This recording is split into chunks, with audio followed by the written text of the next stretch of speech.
Did we time this out perfectly or what? Holy crap. Did we? Come back from break and we got Nicolas Cage on the line, I do believe.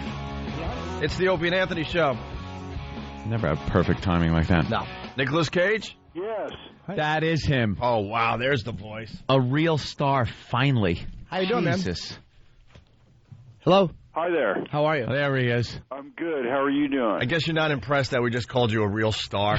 We're starstruck, and you're like, yeah, whatever. Let's get this over with. I got 100 of these to do today. I'm just a human being, and I'm happy to talk to you. How's it going? Are you in L.A. right now? No, I'm actually at the very moment in New York City. Oh, that's where we're located. You want to stop down? I would if I could, but I've got 3 hours of this, and you're number one. Oh, my God. Imagine 3 hours. Did they put you somewhere comfy, or are you sitting in like a folding chair? I was just trying to find a good phone, because all my phones had a bit of a buzz on them. So Yeah? Why don't you give us your cell number and call us back? We'll call you back. And they gave me a cordless phone, which I'm shocked to say doesn't have a buzz, but originally they were going to put me in this tiny little corner in a room at the St. Regis Hotel, but I'm sitting on a couch talking to you on cordless. Hey, I just read that you took Brazilian Jiu-Jitsu. I'm friends with Hoyce Gracie. He's a nice man. He's a friend of my family, and when I had time, I would train with him.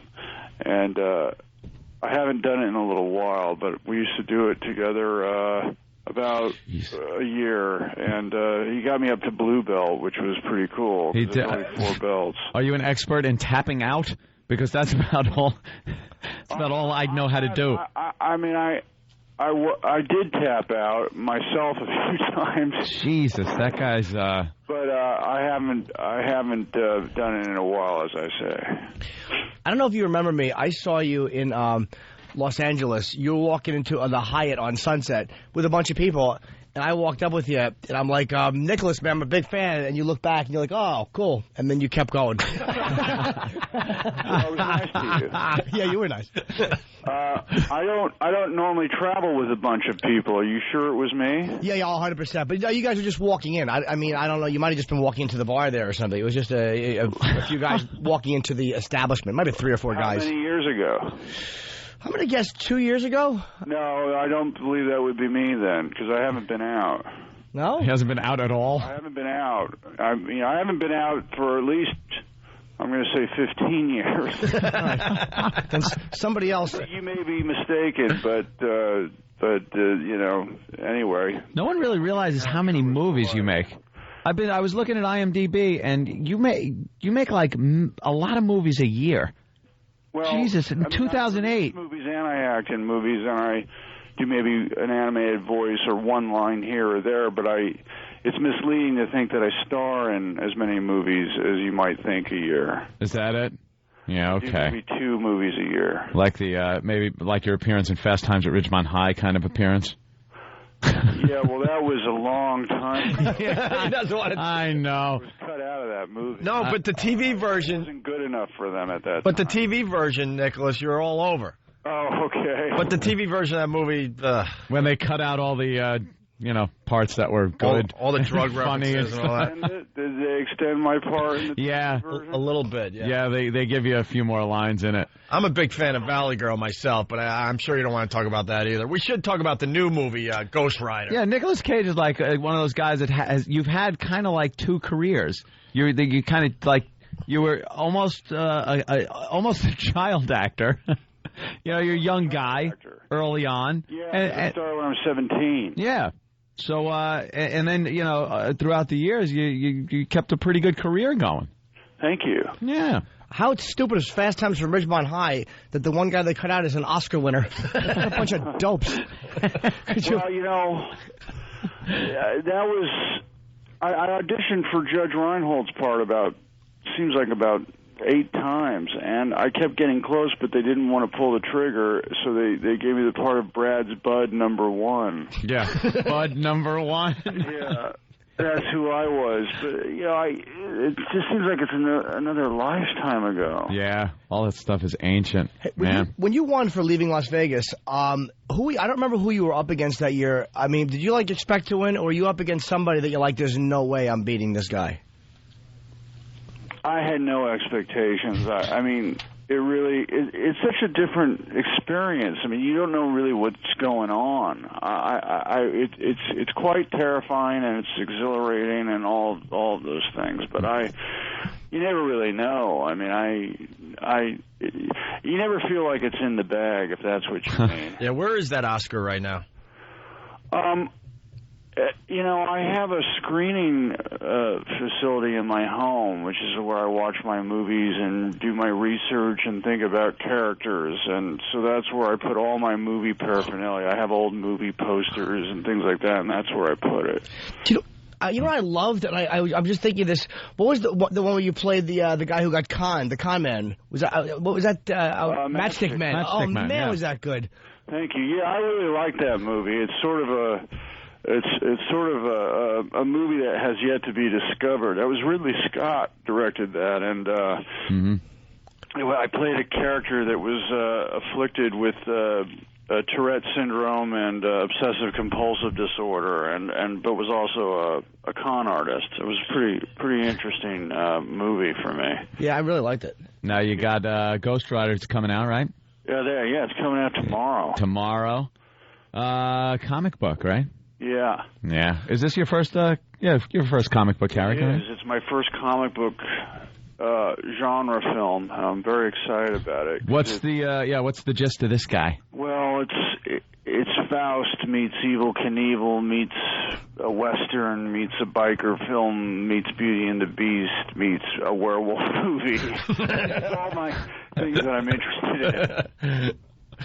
Wow, man. And Peter Fonda's in it. Oh, yeah. Now, we haven't seen Peter turn up in anything in a while. If you're going to have someone play Mephistopheles and try to get a stunt cyclist to seduce a stunt cyclist into selling his soul, who better than, Easy Rider himself? How is he as just a person to work with? Is he as odd as he comes off? Well, he has many stories to tell you, and you either want to listen or you don't. In my case, I enjoyed listening to him. So some people apparently don't. It's a nice way of saying Peter Fonda babbles. Peter Fonda what? He babbles. He just talks a lot. If I were you, you should have done when you talked to him. You should have only talked about Yuli's Gold and asked him if he got stung by bees. You should have just. But if you ask him about Easy Rider, he can recall verbatim his monologues or his dialogue, and then start reenacting scenes. It's like, geez, we didn't ask you to, but thanks anyway. You got a great resume, and obviously a member of the Coppola family. So I mean, you've kind of been around really gifted people. Is there anybody you ever did a scene with that you were intimidated by? I can't believe I'm actually in a scene with this person. Nothing comes to mind, but I mean, I can't imagine that hasn't happened. But at the moment, as I speak to you now, today, nobody's coming to mind. You got Grindhouse also. You're in that? That's Tarantino and Rodriguez's project. Yeah. Look. Guys, I'm barely in that thing. I did that for no money. I did it as a favor to Rob Zombie, who's a friend of mine. I'm like 2 lines. I played Fu Manchu in a phony trailer for a movie that doesn't exist. Get out of here! Really? That's it? I mean, it's real goofball stuff.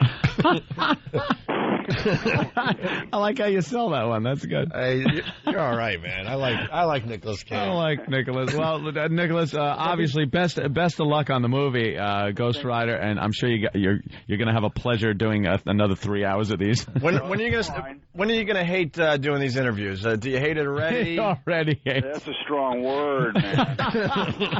When do you realize this really stinks?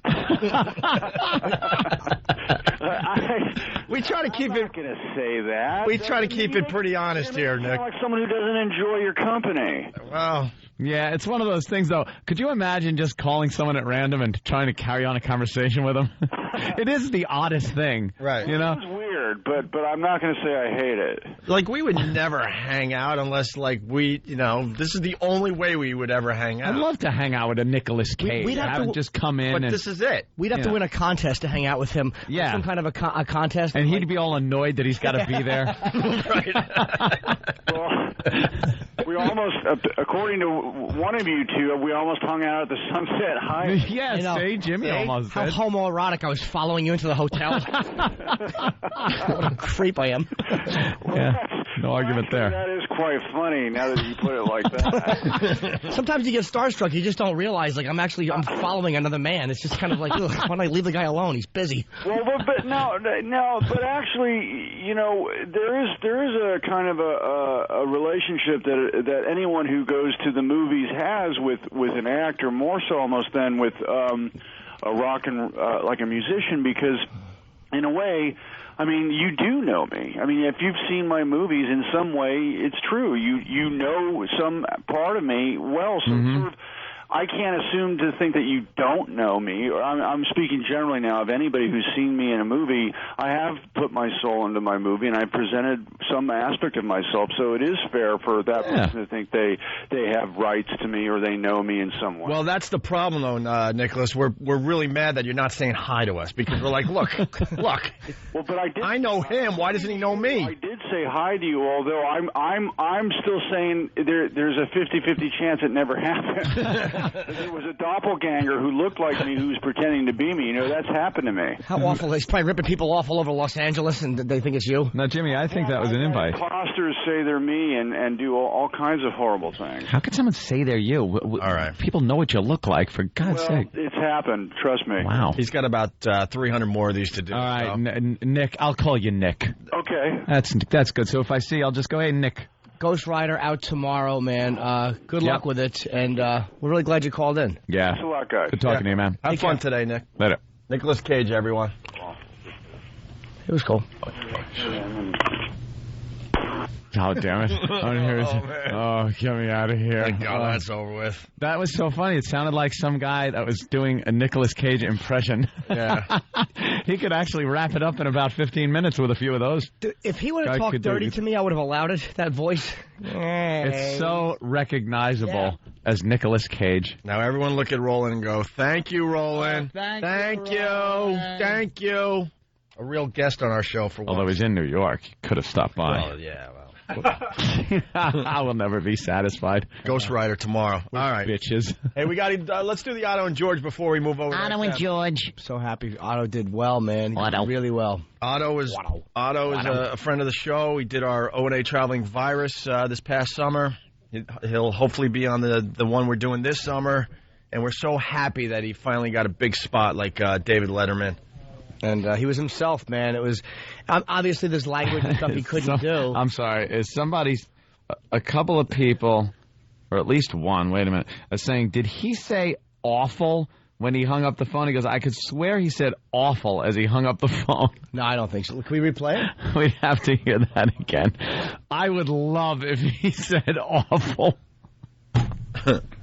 That would be very hurtful. Let's get that back. Enhance it with the electronic movie FBI sound enhancing. Sure. So we could hear him say awful. All right, let's do the Otto and George here.